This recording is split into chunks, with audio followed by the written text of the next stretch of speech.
The final chapter on JFK. Chapter 3, Segment 2, LBJ, Political Motives. In this segment, we're going to be looking at Lyndon Johnson's political motives. And when we do that, you have to step back and look and to see what he had before he became Kennedy's vice president. Before that, Lyndon Johnson, for a decade, was a Senate Majority Leader. He held the second most powerful position in the United States, and 99 other senators bowed to him, along with almost all the Congress people. He handled appropriations, committee meetings. Everybody responded to Johnson. The vice president doesn't have any other real power aside from being on the bench, waiting to go in the event something happens to the president.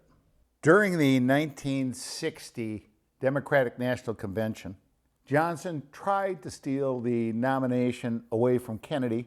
He failed. He, as a bitter enemy of Kennedy, who was fighting at the convention, he had been asked before he got on the ticket if he would take that position, vice president, and he said no. But yet later, within 12 or 20 hours, Johnson took the position. And the same reporter went up to Johnson and said, "Hey, you told me before you weren't going to take the position, and now you did. Why?" Johnson said, "Well, since we last talked, I've done a little research, and I found out that 1 out of 4 presidents dies in office, and I'm a gambling man." When Kennedy Johnson won the presidency, he went back to his old Senate chambers and his old colleagues, and he said to them, "Hey, I'm the vice president now. I make the decision when there's a tie vote, so I basically run Congress. And what I want to do is I want you to pass a law saying that from this point forward, I, as a vice president, and not as a senator, will be the Senate Majority Leader for the Senate." What all of the senators said was, "Good that you were here. Now that you're gone, go away, leave us on our own." So Johnson didn't get anywhere. He had no power in the Senate anymore. So what did he do?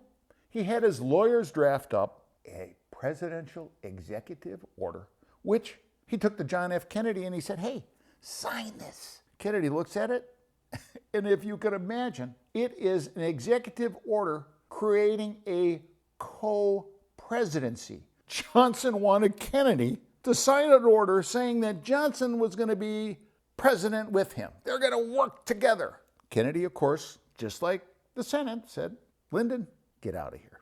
And when Kennedy and Johnson would fly together or fly to a location together, they were supposed to, for safety, go on 2 planes. Johnson would get upset if he could not fly with Kennedy on the same plane. In March of 1962, Johnson, with Kennedy's consent, reached an agreement with the Secret Service that no agent would be assigned to him or follow him or be with him when he was in the Washington, D.C. area or when he was traveling abroad, unless he was on important overseas events or it was an important national mission.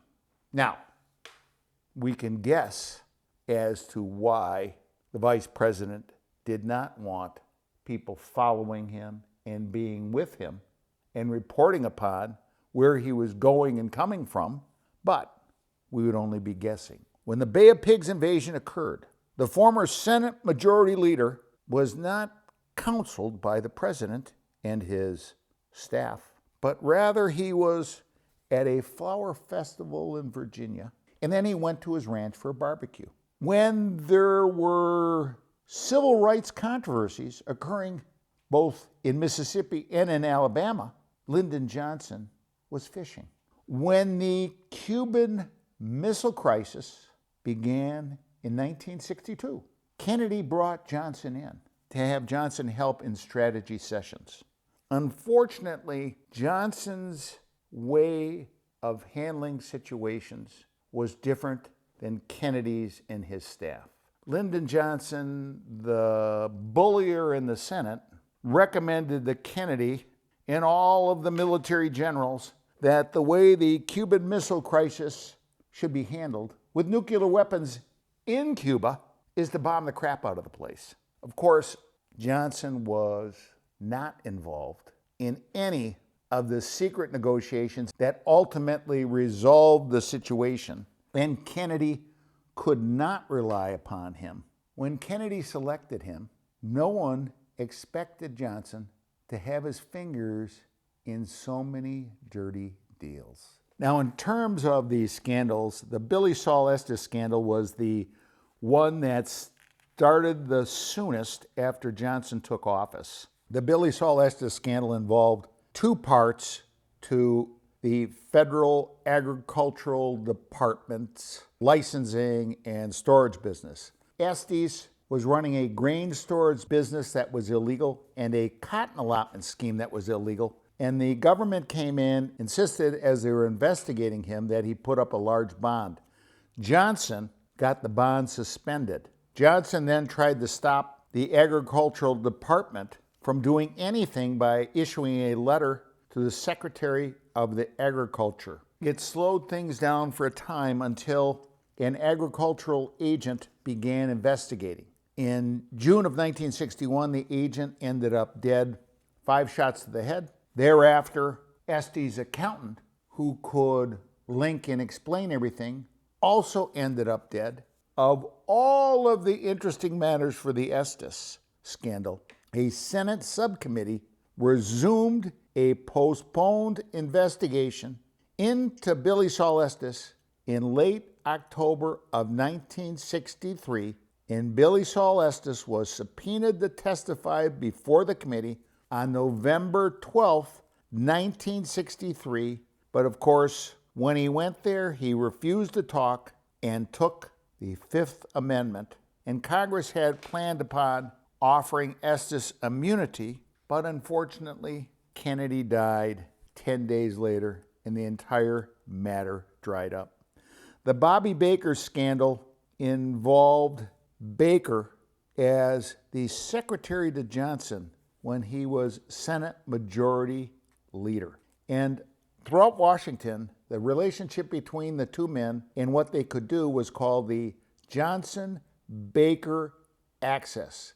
And it was an influence buying tactic where the money would come in to these two men and they would dole it out among candidates who were predicted to win and not give any money to candidates who might lose. That way, they would always have people in power who owed them something. But the key is that at the exact time of Kennedy's death, a witness was being deposed in the Bobby Baker scandal in Washington, D.C. And in October of 1963, a federal grand jury was convened and scheduled to investigate the Baker matter, and the Senate began its own investigation into the Baker matter and the lawsuits stemming from it for all of those matters.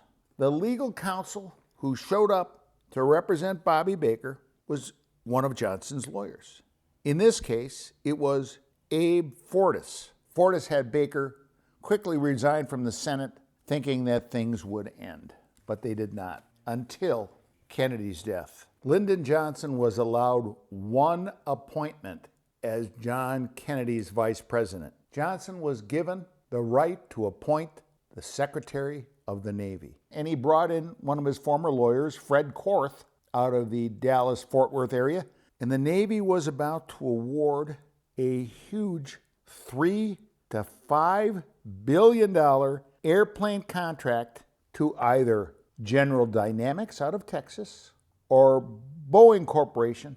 When Korth got in, the contract was ultimately awarded to General Dynamics out of Fort Worth, and everything was fine, except it was discovered that the General Dynamics material and data that they had submitted was, quote, suspect. From this initial discovery, a full investigation began, which covered everything from General Dynamics cost overruns to the contract's original selection process. And as more and more evidence surfaced, the new Secretary of the Navy, Fred Korth, was accused of improper conduct, and in fact, it was determined that Korth actually had a direct conflict of interest at the time they were awarding the TFX contract to General Dynamics. Of those three scandals, President Kennedy's death ended, for the most part, detailed investigations into them, which would have led to Johnson either being in jail or impeached. The last words John F. Kennedy ever spoke to his secretary before his death was that Lyndon Baines Johnson would not be on his ticket when he ran again for president in 1964.